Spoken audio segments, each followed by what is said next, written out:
এই দেখুন বন্ধুরা, সুপার সফট, মুখে দিলেই মেল্ট হয়ে যাবে। সিজনের মিষ্টি মিষ্টি আমের এমন এক মিষ্টি রেসিপি যেটা বানানোর জন্য না লাগবে দুধ, না লাগবে খোয়া ক্ষীর, আর না চিনি শিরা বানাতে হবে। মিনিটের মধ্যেই মাত্র 3টে জিনিস দিয়ে বানিয়ে ফেলতে পারবেন। আপনাদের জন্য আমের সিজনের বেস্ট রেসিপি নিয়ে এসেছি, ম্যাঙ্গো মালাই বরফি। এটা আপনারা সাধারণত আমের সিজনে মিষ্টির দোকানে দেখে থাকবেন, কিন্তু প্রচুর দাম দিয়ে কিনতে হয়। বাড়িতে বানানো কতটা সহজ সেটাই আজকে আপনাদের সাথে শেয়ার করব। আজকের ম্যাঙ্গো মালাই বরফি বানানোর জন্য সবার প্রথমে 4টি পাকা আম নিয়েছি। আমগুলো বেশ মিষ্টি দেখে নেবেন, তাহলে কিন্তু রেসিপিটা একেবারে পারফেক্ট হবে, মিষ্টি দোকানের মতো। এখন আম থেকে আমের পাল্পগুলো বের করে নিতে হবে। আর বন্ধুরা, এই ম্যাঙ্গো মালাই বরফি খেতে যে এতটা টেস্ট, আপনি বাড়িতে না বানালে বুঝতেই পারবেন না। আমি আপনাদের রিকোয়েস্ট করব, অন্তত একবার হলেও বানান। দেখবেন যে একদিন বানালে আপনাদের রিকোয়েস্ট আসতেই থাকবে এটা বানানোর জন্য। এবার একটা মিক্সিং জারের মধ্যে আমি আমের পাল্পগুলো নিয়ে নিচ্ছি।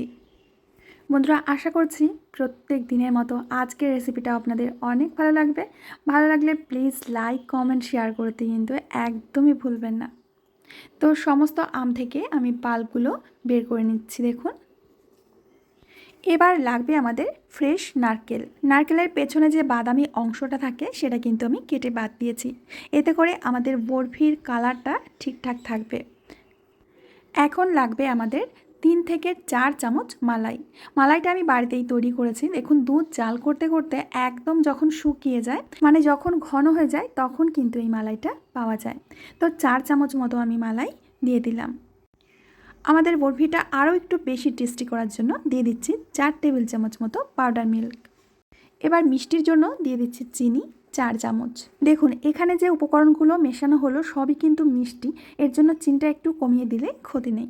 মিক্সিটা একটু থেমে থেমে চালিয়ে আমি ঠিক এরকম একটা পেস্ট তৈরি করে নিয়েছি। পেস্টটা কিন্তু আমি একেবারে মিহি করিনি, একটু ছানা ছানা মতো রয়েছে। ঠিক এইভাবেই কিন্তু পেস্টটা তৈরি করতে হবে। এখন আমি পেস্টটাকে একটা কড়ার মধ্যে নিয়ে নিচ্ছি। গ্যাস ওভেনে কড়াইটাকে বসিয়ে লো টু মিডিয়াম ফ্লেমে জাল করতে হবে। এর মধ্যে আরও একটি উপকরণ যাবে, সেটা আমি ভিডিও চলতে চলতে বলে দেব অবশ্যই। তো এইভাবে অনবরত জাল করতে থাকতে হবে। দেখুন, জাল করতে করতে আমের পাল্পটা কিন্তু অনেকটাই শুকিয়ে যাচ্ছে, মানে ঘন হয়ে যাচ্ছে।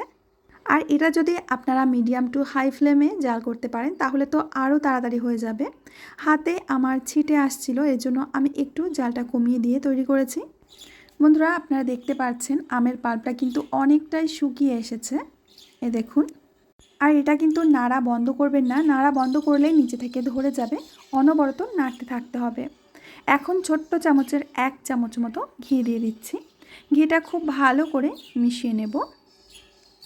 এটা জাল করতে আমার কিন্তু প্রায় 15 থেকে 20 মিনিট সময় লেগে গেছিলো। ধীরে ধীরে দেখবেন যে এটা অনেকটাই শুকিয়ে যাবে, ঠিক এরকম একটা ডোয়ের মতো হয়ে যাবে। এখন আমরা মালাই বরফিটাকে সুপার টেস্টি করার জন্য এখানে মিশিয়ে দেব কাজু বাদামের পাউডার। এখানে 4 চামচ মতোই আমি কাজু বাদামের পাউডার দিয়ে দিচ্ছি। যখন আপনারা বাদামের পাউডারটা করবেন মিক্সিতে, তখন কিন্তু মিক্সিটা থেমে থেমে চালাবেন, না হলে বাদাম থেকে তেল বেরিয়ে যাবে, পাউডার আর করতে পারবেন না। এই মুহূর্তে গ্যাসের ফ্লেমটাকে লো করে রাখবেন, না হলে নিচে থেকে ধরে যেতে পারে। পুড়ে গেলে কিন্তু বরফিটা খেতে ভালো লাগবে না। তো বন্ধুরা, আপনারা দেখতেই পাচ্ছেন ডোটা কিন্তু একেবারেই রেডি বরফি সেট করার জন্য। এখন একটা থালার মধ্যে আমি নামিয়ে নিচ্ছি মিশ্রণটা। আর থালাতে আমি আগে থেকেই একটুখানি ঘি মেখে নিয়েছিলাম, যাতে বরফিটা খুব সহজে উঠে আসে। এবার পুরো থালার মধ্যে চেপে চেপে সেট করে দিতে হবে। বন্ধুরা, আমি আপনাদের কথার কথা বলছি না, এটা খেতে এতটা টেস্টি হয়। আপনারা প্লিজ আমার রিকোয়েস্টে অন্তত একবার হলেও বাড়িতে তৈরি করে দেখুন। একদিন বানালে আমি কথা দিচ্ছি আপনারা পরদিন আবার বানাবেন। এখন আমি এর ওপর থেকে কিছুটা ড্রাই ফ্রুট যেমন আমন্ড আর পেস্তা দিয়ে দিচ্ছি। এটা দিলে শুধু দেখতেই সুন্দর লাগবে, খাবার যা টেস্ট সেটা আমরা আগেই তৈরি করে ফেলেছি। এখন একটা স্টিলের বাটি দিয়ে এইভাবে একটু চেপে চেপে সেট করে দেব। এবার অপেক্ষা করব বরফিটা ঠান্ডা হওয়ার জন্য। আমি প্রায় 1 ঘন্টা মতো এইভাবে রেখে দিয়েছিলাম। আর 1 ঘন্টার মধ্যেই কিন্তু এটা সুন্দরভাবে সেট হয়ে গেছে। আমি কিন্তু এখনও এটা ফ্রিজে রাখিনি। যখন এটা সেট হয়ে যাবে তারপরে আপনারা 30 মিনিট বা 1 ঘন্টা মতো ফ্রিজে রেখে দিয়ে খাবেন, দেখবেন যে এর টেস্ট আরও 10 গুণ বেড়ে গেছে। এখন আমি বরফির আকারে এটা কেটে নিচ্ছি। তো বন্ধুরা, তৈরি হয়ে গেছে আমাদের ম্যাঙ্গো মালাই বরফি। এতে না আমি কোনো কালার ইউজ করেছি, না কোনো ফ্লেভার দিয়েছি, এটা পুরো পাকা আমের ফ্লেভারে ভর্তি। দারুণ টেস্টি, দারুণভাবে টেস্টি হয় খেতে। এর প্রশংসা আমি যতই করব ততই যেন কম থেকে যায়। আমি হয়তো মিষ্টির দোকানের মতো অতটা নিখুঁত তৈরি করতে পারিনি, কিন্তু চেষ্টা করেছি। টেস্ট কিন্তু মিষ্টির দোকানের থেকেও 100 গুণ বেশি হবে। আমি একটা বরফি আপনাদের ভেঙে দেখাচ্ছি যে এটা কতটা পরিমাণে সফট হয়েছে, কতটা পারফেক্ট তৈরি হয়েছে। দেখুন, মুখে দিলে একেবারে মেল্ট হয়ে যাবে। এই পাকা আমের সিজনে আর কোনো মিষ্টি বানান বা না বানান, এই মিষ্টিটা কিন্তু অবশ্যই ট্রাই করবেন। তো বন্ধুরা, আশা করছি আজকের রেসিপিটা আপনাদের অনেক ভালো লেগেছে। ভালো লাগলে অবশ্যই লাইক, কমেন্ট, শেয়ার করবেন। আমি আজ এখানেই বিদায় নেব, আবার আসবো নতুন রেসিপি নিয়ে। সবাই ভালো থাকবেন, সুস্থ থাকবেন।